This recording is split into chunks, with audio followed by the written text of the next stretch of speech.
پریشانی میں ہوتے ہیں تو ہم زیارت وارثہ کا عمل 3 دن تک کر لیتے ہیں۔ کہتے ہیں کوئی پریشانی آ جائے، کوئی حاجت آ جائے، اگر چاہتے ہیں آپ جلد سے جلد پوری ہو جائے تو 3 دن تک زیارت وارثہ پڑھیے اور اپنی حاجت مانگیے، انشاءاللہ آپ کی حاجت پوری ہوگی۔ اسی طرح سے کوئی بڑی بیماری آ جائے، کوئی بڑی حاجت آ جائے تو 40 لوگوں کو بلا کر زیارت عاشورہ کا عمل کر لیجئے، دعائیں مستجاب ہوتی ہے، پریشانی ٹل جاتی ہے۔ اور اگر چاہیں تو 40 دن تک آپ خود بھی ہر روز ایک بار پڑھ سکتی ہیں۔ یہ زیارت وارثہ اور یہ زیارت عاشورہ، یہ عظیم تحفہ ہمیں کس نے دیا؟ یہ تحفہ ہمیں ہمارے 6ویں امام جعفر صادق علیہ السلام نے دیا۔ کہتے ہیں جب کربلا کے لیے راستے کھلے تو کچھ لوگ امام کے پاس آئے اور کہا کہ ہم آپ کی جد کی زیارت کو تو جاتے ہیں، زری کو بھی چومتے ہیں، لیکن ہمیں قرار اور سکون نہیں ملتا۔ کوئی ایسا عمل بتا دیجئے کہ ہمارے دل کو قرار آ جائے، ہمارے دل کو سکون آ جائے۔ میرے مولا نے زیارت عاشورہ لکھ کر دی، زیارت وارثہ لکھ کر دی۔ ارے زیارت وارثہ میں ہم 13 بار امام حسین کو سلام کرتے ہیں، ہماری حاجتیں براتی ہے۔ ارے جس امام نے زیارت وارثہ لکھ کر دی، بے حد افسوس کی بات ہے کہ اس کی قبر خود ویران پڑی ہے۔ ارے جنت البقیع ویران پڑی ہے۔ ایک بار ایک عالم کچھ لوگوں کو اپنے ساتھ لے کر جنت البقیع کی قبر میں گئے۔ کیا دیکھا، ایک شخص تھا، وہ کچھ مٹی اٹھا رہا تھا قبر سے، تو اس عالم نے کہا اے بھائی یہاں سے مٹی نہ اٹھا۔ اس نے کہا کہ میں چاہتا ہوں یہ مٹی میرے کفن میں میرے ساتھ جائے۔ عالم نے کہا اے بھائی اس قبر میں مٹی کے علاوہ ہے ہی کیا؟ اگر تو مٹی بھی اٹھا لے گا تو قبر میں کیا بچے گا؟ ہائے میرا آقا، میرے آقا کی قبر ویران پڑی ہے، کوئی روشنی کرنے والا نہیں ہے، اندھیرا ہی اندھیرا ہے۔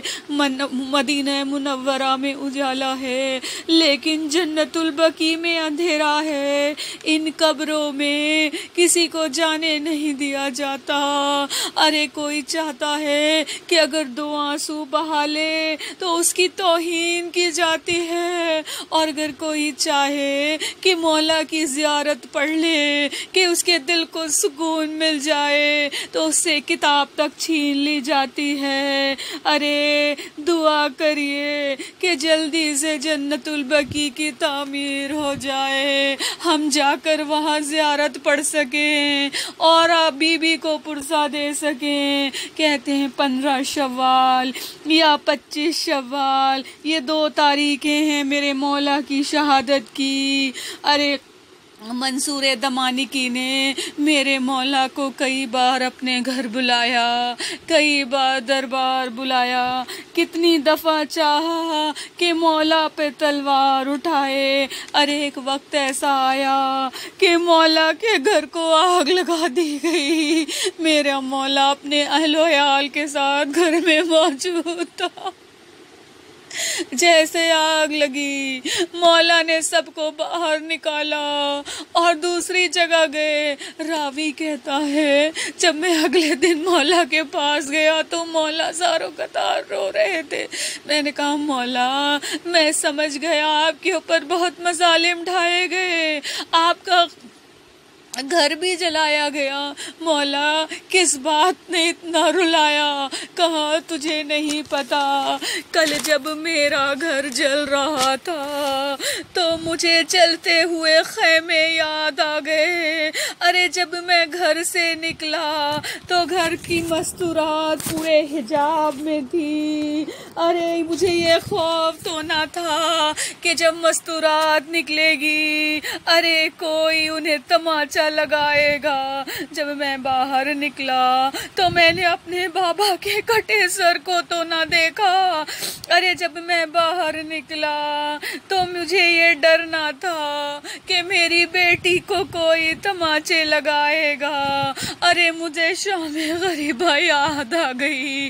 ارے جب سید سجاد باہر آئے تو اپنے بابا کے سر کو کٹے نوکے نیزہ پہ دیکھا۔ جب بیبیاں باہر آئی، ارے جن کی ماں کا جنازہ اندھیرے میں اٹھا تھا، ارے وہ بے مکنا وہ چادر تھی۔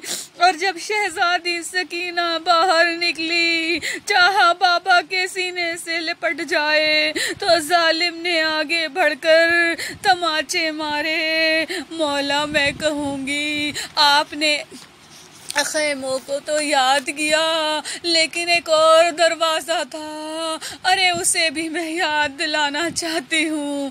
ارے وہ دروازہ رسول کی بیٹی کا دروازہ تھا، ارے جس کے دروازے پر آگ لگائی گئی۔ ارے میری شہزادی در و دیوار کے بیچ میں آ گئی۔ ارے محسن شہید ہو گئے، اور یہ بھی نہیں، اس پر بھی نہیں صبر ہوا، ارے ظالم نے ایک تازیانہ مارا۔ مولا اے وقت کے امام، ہمارا پرسہ قبول کر لیجئے۔ اے موسیٰ کاظم علیہ السلام، ہمارا پرسہ قبول کر لیجئے کہ آپ کے بابا کو زہر آلود تازیانہ مارا گیا۔ آپ کے بابا گھر سے باہر تھے جب یہ تازیانہ لگا۔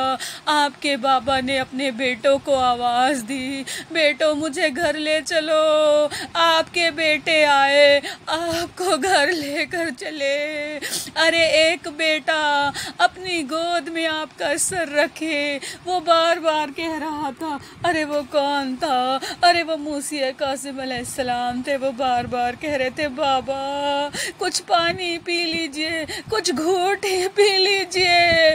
ارے آپ خوش قسمت تھے، آپ کے بیٹے آپ کے پاس تھے۔ ارے کربلا جائیے، 57 سال کا بوڑھا باپ ہے، ارے صبح سے شام تک لاشوں پہ لاشیں لا رہا ہے، کبھی اکبر کا لاشا، کبھی قاسم کا پامال لاشا، کبھی اونو محمد کا لاشا۔ اور جب ذوالجناح سے ڈگمگاتے ہوئے نیچے آیا تو کوئی پرسان حال نہ تھا۔ ایک بہن تھی جو 70 قدم کے فاصلے سے دیکھ رہی تھی، اور ایک بیٹی تھی جو بار بار نچف کر رک کر کہہ رہی تھی، دادا میرے بابا کو بچا لیجئے۔ انا للہ و انا الیہ راجعون۔ رضن بقضاء تسلیما لامر۔ پروردگار ہماری اس مختصر سی عزاداری کو قبول فرما۔ پروردگار ان آنسوؤں کو رومال فاطمہ میں جگہ مل جائے۔ پروردگار ہمارے گناہ کبیرہ اور صغیرہ کو بخش دے۔ پروردگار ان گناہوں سے کو بخش دے جن سے ہماری دعائیں رد ہو رہی ہیں۔ پروردگار جو بیمار ہیں شفائے کلی عطا فرما۔ پروردگار ہمارے والدین کا سایہ ہمارے سروں پر سلامت رکھ۔ پروردگار جن کے والدین چلے گئے ہیں ان کے درجات کو بلند کر۔ پروردگار آخری بادشاہ کی زیارت نصیب کر اور ان کے انصار میں شمار فرما۔ ربنا آمین۔